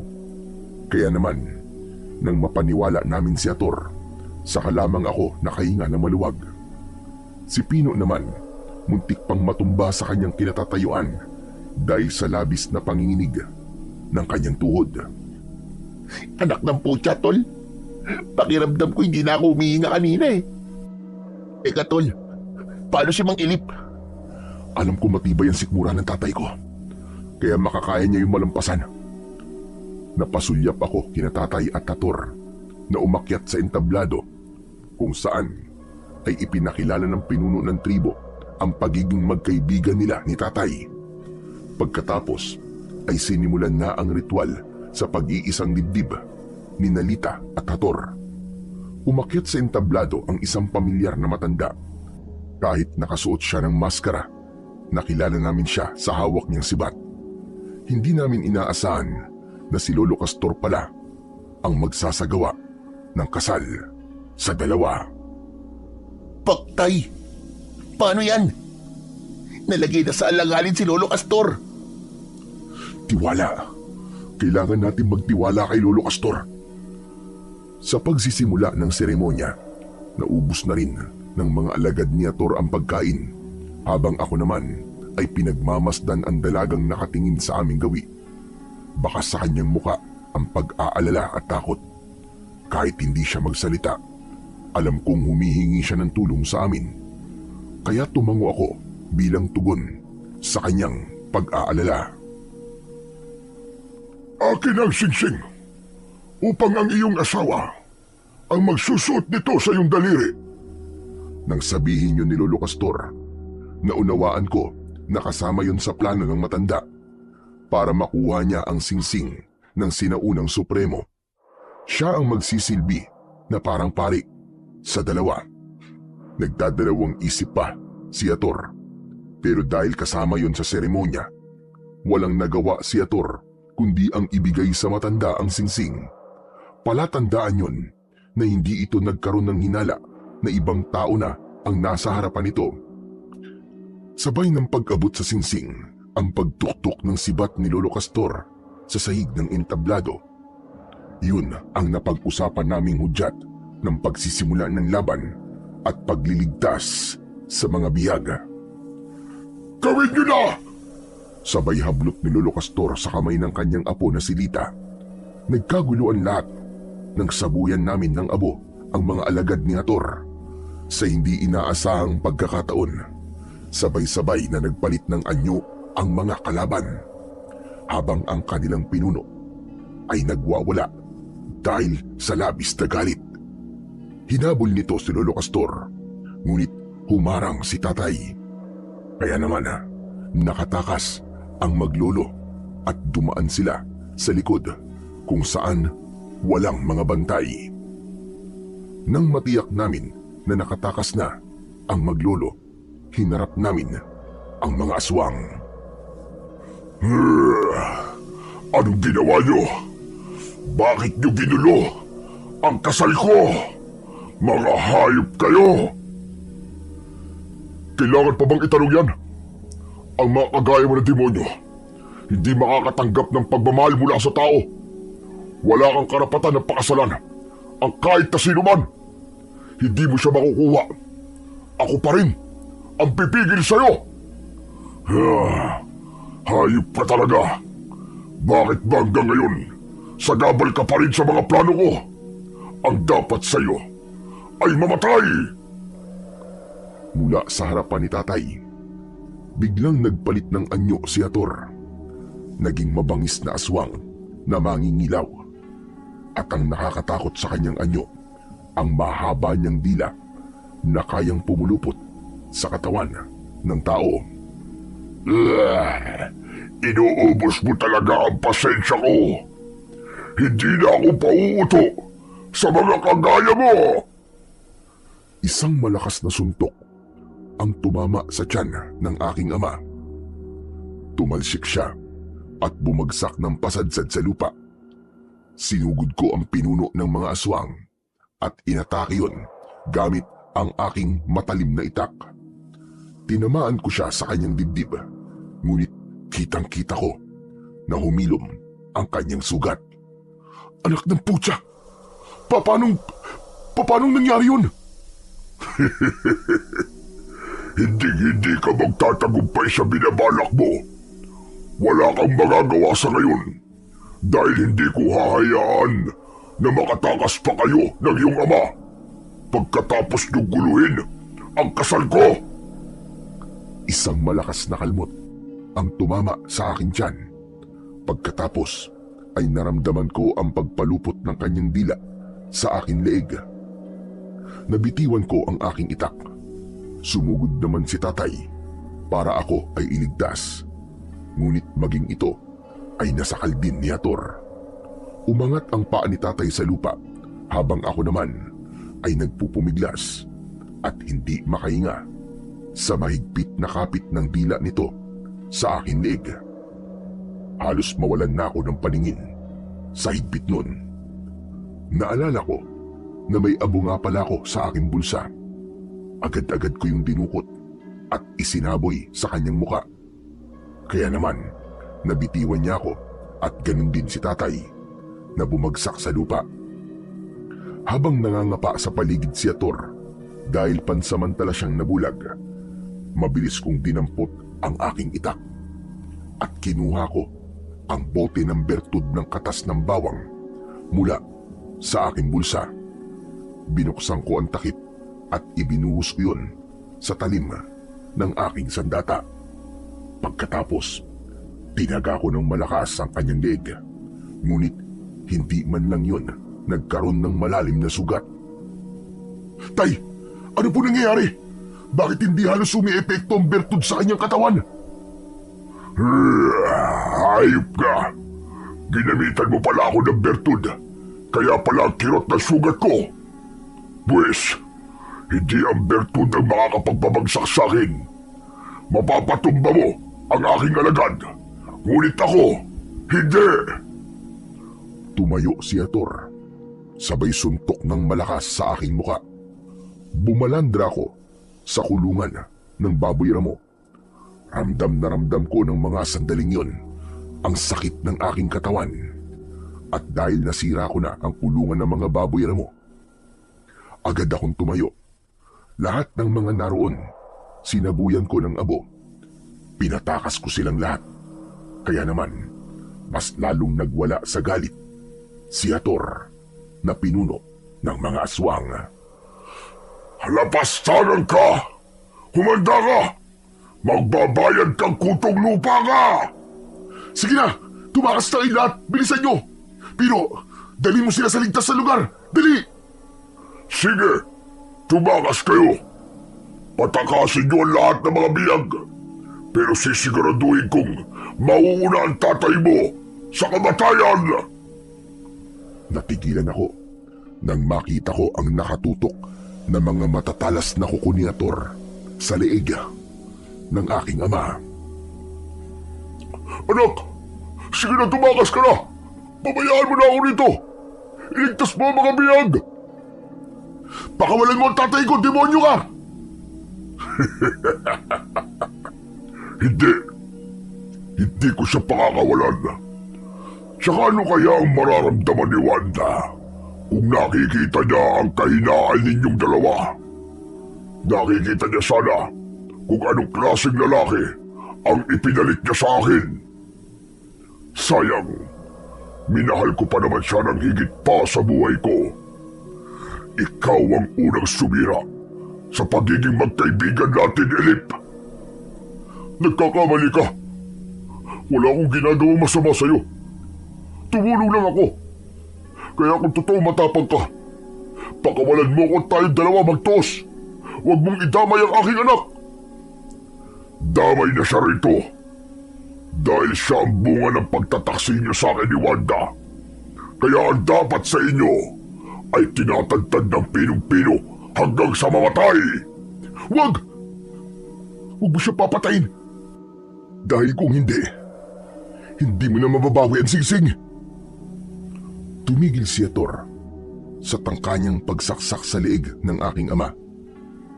Kaya naman, sinamantala ko ang pagkakataon. Mabilis akong lumapit at sinuntok ko ng malakas sa muka si Ator. Nabitiwan niya si tatay. Ngunit agad ding nakabawi ng lakas at inatake niya ng kalmot sa likod ang aking ama.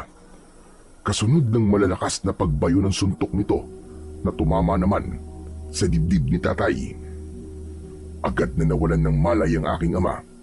Sa bilis ng pangyayari, hindi kagad ako nakagalaw. Huwag ka nang lumaban. Dahil talo na kayo. Kailangan ko kayo ng buhay para maibalik nila sa akin ang aking asawang si Lita. Pagsisisihan nyo ang ginawa niyong pagingialam sa aking kasal. Hindi ko na pinatapos pa ang salita ni Ator. Gumanti ako ng taga sa kanya, ngunit mabilis itong nakaiwas.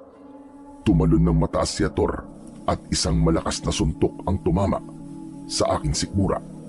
Sa lakas ng kanyang kamao, nawalan ako ng malay.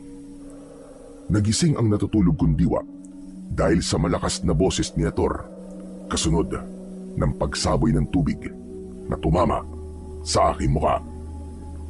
Gumising ka.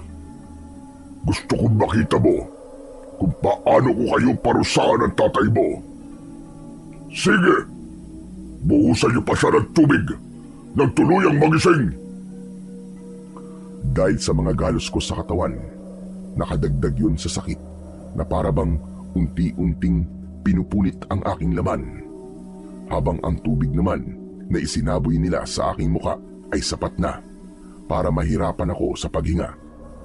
Hindi ako makawala dahil nakagapos ang aking mga kamay. Dagdagan niyo pa ang pagpapahirap sa kanya. Naiinsulto ko sa ginawa nilang pagpapasakas sa ating mga biyag. Nilagyan ng tela ang aking muka at pagkatapos ay binuhusan nila ng tubig. Nagpumiglas ako habang kinakapos ang aking hininga. Tama na! Huwag niyong gawin yan sa anak ko, Ator! Tama na! Huwag niyong saktan ang aking anak! Anak ninyo ni Wanda na nagmala sa'yo sa pagiging mahusay na kusinero. Ang buong akala mo ba, Ilip? Wala akong alam sa mga pinaggagawa ng anak mo sa aking mga tauhan. Ang totoo, kasama ito sa plano ko. Ang akala ba ninyo ay basta na lamang niyo akong matatalo? Pues, hindi kayo magtatagumpay hanggat hindi na ibabalik sa akin si Lita at ang Singsing. Hindi ko ititigil ang pagpapahirap sa inyo. Hindi na sila babalik. Mamumuti lang yung mga mata sa kakaintay sa kanila. Napag-usapan na namin. Handa kami mamatay para sa kaligtasan ng maglolo na yon. Hindi ako naniniwalang hindi sila babalik. May hina ang kanilang loob, kagaya ninyong dalawa. Kaya paghahandaan ko ang pagbabalik nila para iligtas kayo. Ang paghandaan mong demonyo ka ay ang epekto ng bertud na katas na bawag sa katawan ng mga alagad mo. Makikita mo ang pagbabalik ng tunay na impyernong sinasamba mo. Ha? Anong ibig mo sabihin? 3 oras.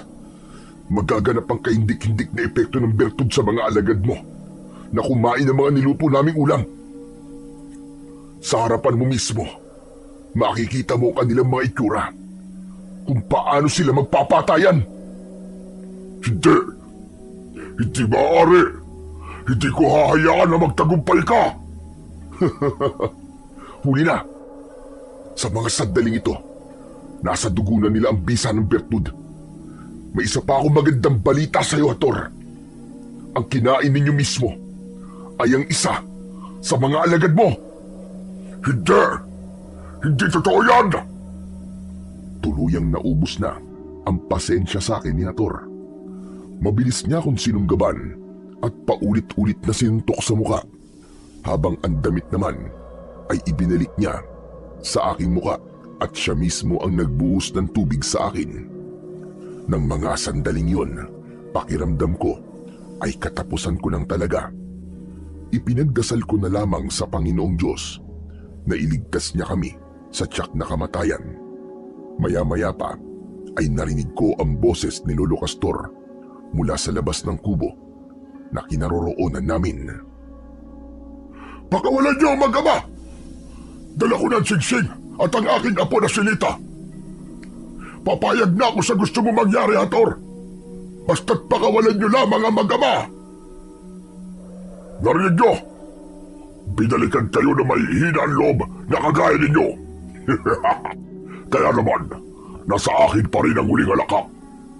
Sige, pakawalan niyo ang inutil na mag-amang ito. Kinalagan kami ng tali sa kapatulak na pinalakad palabas ng bahay. Bumungad sa aming paningin ni Tatay, sina Lolo Castor, si Pino at si Lita. Bakit pa kayo bumalik? Hindi ko hahayaan na mapahamak kayo ng dahil sa amin ng aking apo. Nakapagpasya na ang aking apo. Magpapakasal siya kay Hator. Heto na ang Singsing. Sige na. Ano, Hator? Heto na ang Singsing. Pakawalan niyo na ang mag-ama. Magaling. Kung ganyan ba naman ang usapan, ay labis kong ikatutuwa. Sige, pakawalan niyo na ang mag-ama. Nang mga sandaling yun, ay hindi ko maintindihan kung ano ang tumatakbo sa isip ni na Lolo Castor at Pino. Pero nagtiwala kaming dalawa ni Tatay sa kanila. Bago iniabot ni Lolo Castor ang singsing, ay sinigurado niya muna na nakalapit na kami sa kanya. Sige, ituloy niyo na ang seremonya. Dito lang kami hanggat hindi natatapos ang ritual. Hinawakan ni Ator ang singsing na ibinigay ni Lolo Castor. Pagkatapos ay isinilid niya yon sa kanyang bulsa. Lumapit din si Lita sa kanya. Kaya naman, nagduda si Ator. Teka, sandali lang. Para yatang hindi ako kampante sa nakikita kong pagpayag ninyo sa kasal namin ni Lita. Para sigurado, igagapos ko kayong lahat.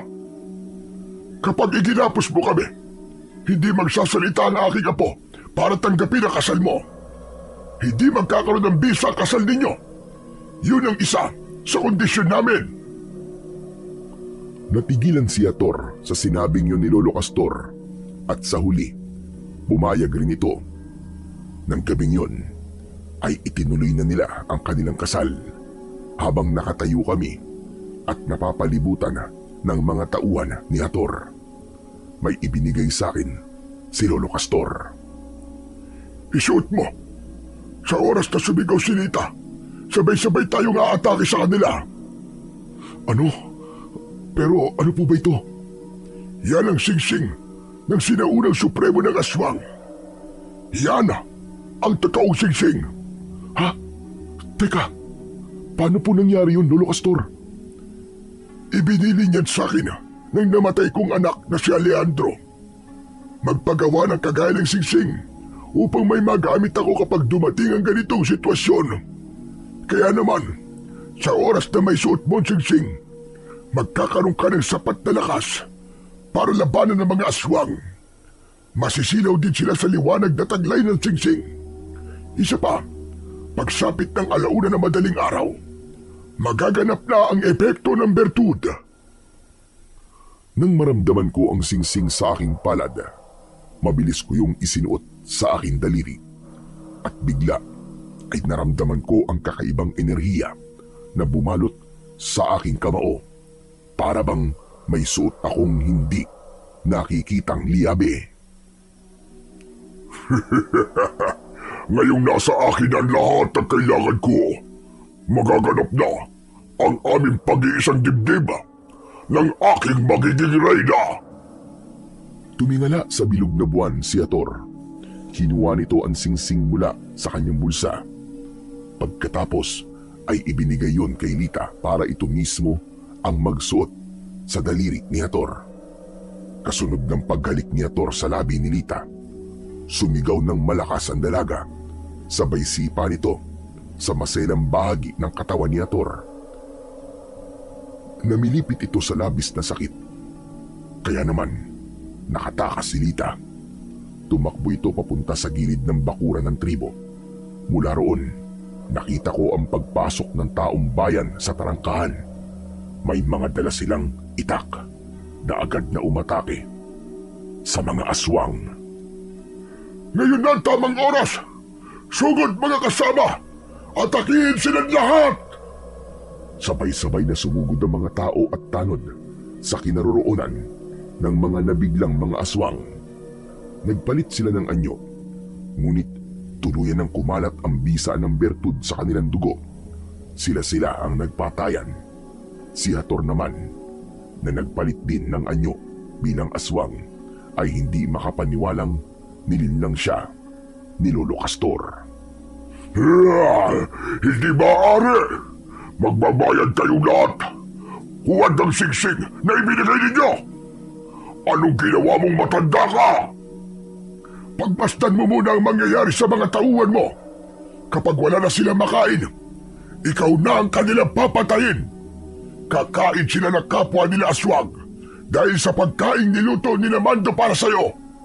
Pagmasdan mo kung paanong babagsak ang tribong iniingatan mo.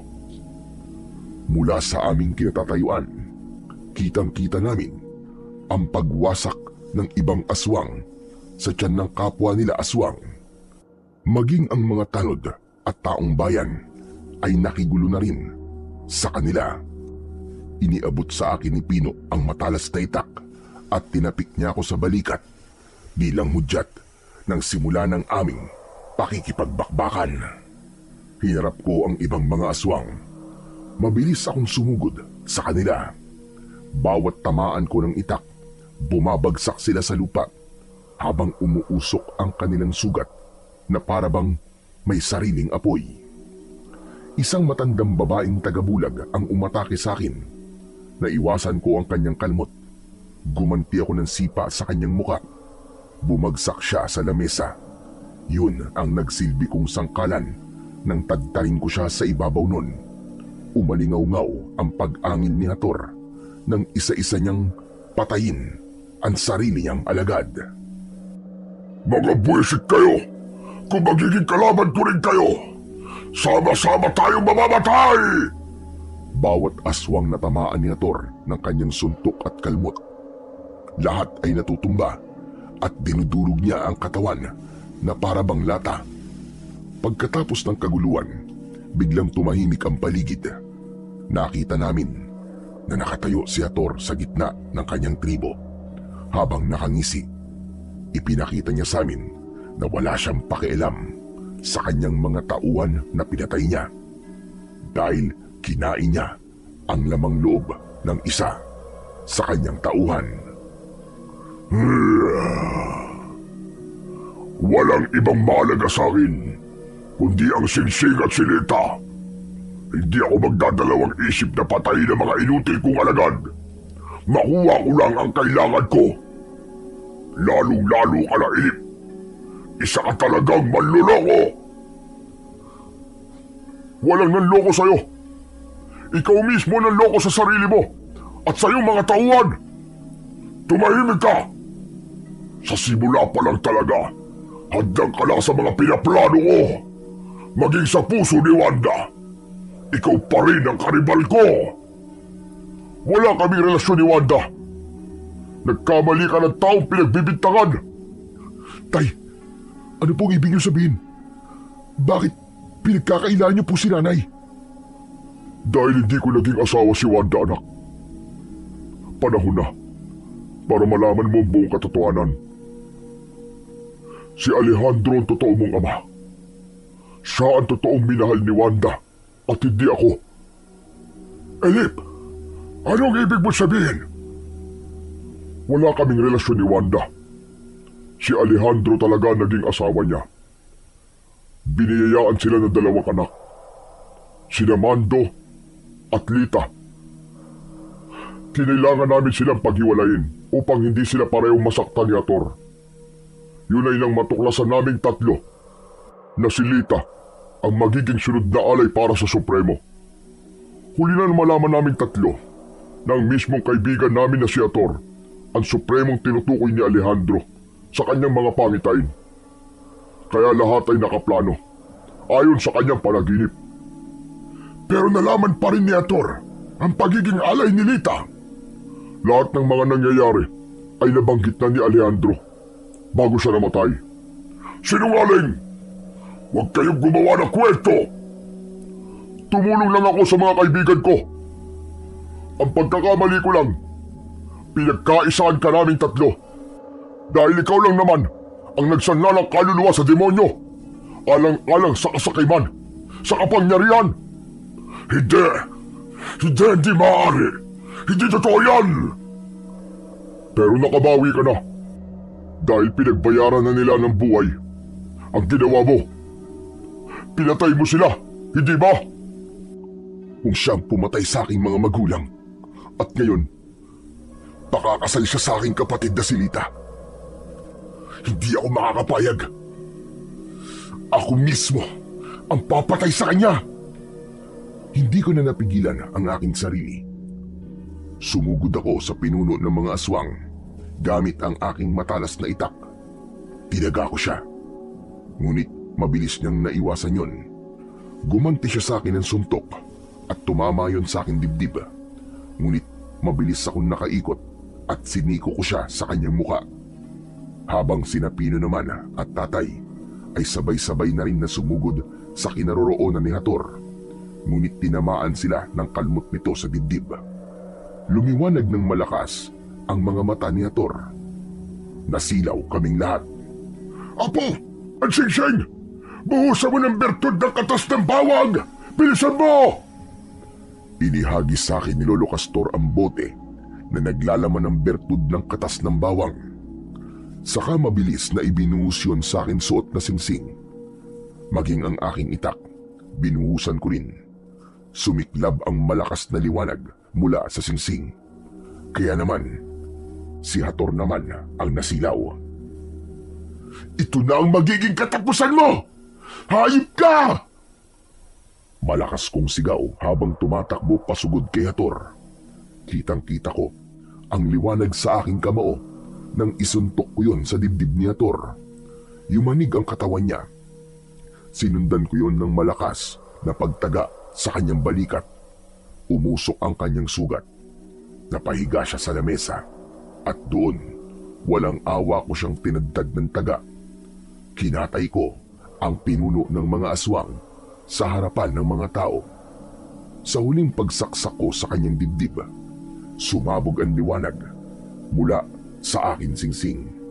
Kasunod ng paglagablab ng katawan ni Hator.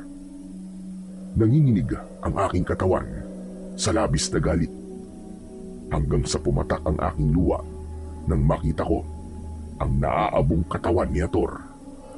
Naluluwa naman na lumapit sa akin si Rita at mahigpit niya akong niyakap habang tinatawag niya akong kuya. Lahat ng pagod at sama ng aking loob ay nawala nang maramdaman ang pagmamahal ng aking kapatid. Salamat sa Diyos. Hindi niya hinayaan na mapahamak ka, Lita. At pinagtagpo pa rin tayo ng Diyos para magkasama ulit. Hindi ako makapaniwalang may anak si Wanda na panganay. Sa dinami-rami ng taong maihingan ko ng tulong, ikaw pa na sarili kong apo. Kung hindi mo kadugo ang aking anak na si Alejandro, hindi mo magagamit ang pinagsamang kapangyarihan ng bertud at ng singsing. Ngayong natapos na ang paghahari ni Hator, matatahimik na ang ating baryo mula sa mga aswang. Lolo Castor, Chong, baka naman pwedeng manligaw kay Lita. Si Raulo, subukan mo lang at manghihiram ka ng mukha sa aso. Ito naman, hindi na mabiro. Masyado kang high blood eh. Nagtawa ng kaming tatlo dahil sa sinabi niyo ni Pino, habang si tatay naman ay hindi makalapit sa akin. Alam ko na nag-aalala siya dahil sa natuklasan kong lihim mula sa aking pagkatao. Tay, huwag niyo po isipin na masama ang loob ko dahil sa mga natuklasan ko. Nagpapasalamat pa nga po ako sa inyo dahil inalagaan niyo po ako mabuti. Tay, maraming salamat po. Hindi ka ba nagagalit sa akin? Hindi po, tay.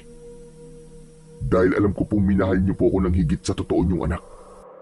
Isa pa po, sinalupunin niyo ang galit ni Hator na dapat sana ay para sa aking ama at ina.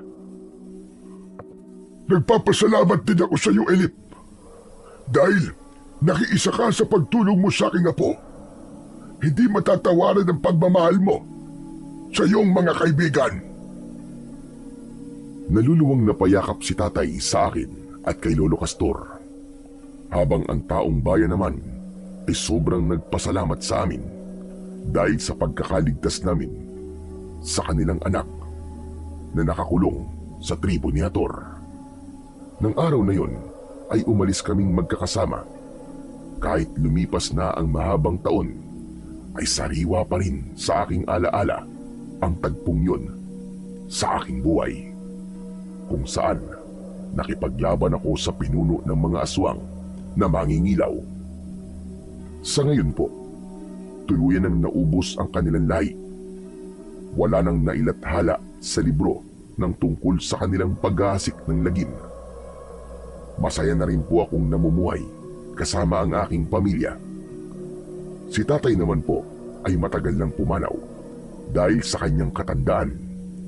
Samantalang sina Pino at Lita, himala po. Sila pa po talaga ang nagkatuluyan. At ngayong kaarawan ko ay nakatakda silang bumisita sa akin. Sa ngayon, habang inilalahad ko ang aking kwento, hindi ko maiwasan ang hindi mapangiti habang hawak ko ang singsing ng sinaunang supremo ng mga aswang. Dahil binigyan niya ako ng pagkakataong makasama ang aking kapatid at mabuting kaibigan. Hanggang dito na lamang po ang aking kwento. Lubos na nagpapasalamat. Mando, ang tunay na pagkakaibigan ay hindi nasusukat sa tagal, kundi sa lalim ng katapatan. Ito ang pagsasamahan na nananatiling matatag kahit yumanig ang mundo ng sakuna, pagsubok at alitan. Sa gitna ng hirap, mas nangingibabaw ang pagtutulungan, pagpapatawad at pagkakaisa. Ang ganitong uri ng kaibigan ay higit pa sa kapatid o kadugo. Isang taong maaasahan sa bawat oras, hindi umaalis sa panahon ng dilim. Tunay ngang ang tapat na pagkakaibigan ay isang mahalagang kaloob at biyaya ng Panginoon sa ating buhay. Ang sabi nga sa Kawikaan 18:24, may kaibigang mas malapit pa kaysa sa isang kapatid.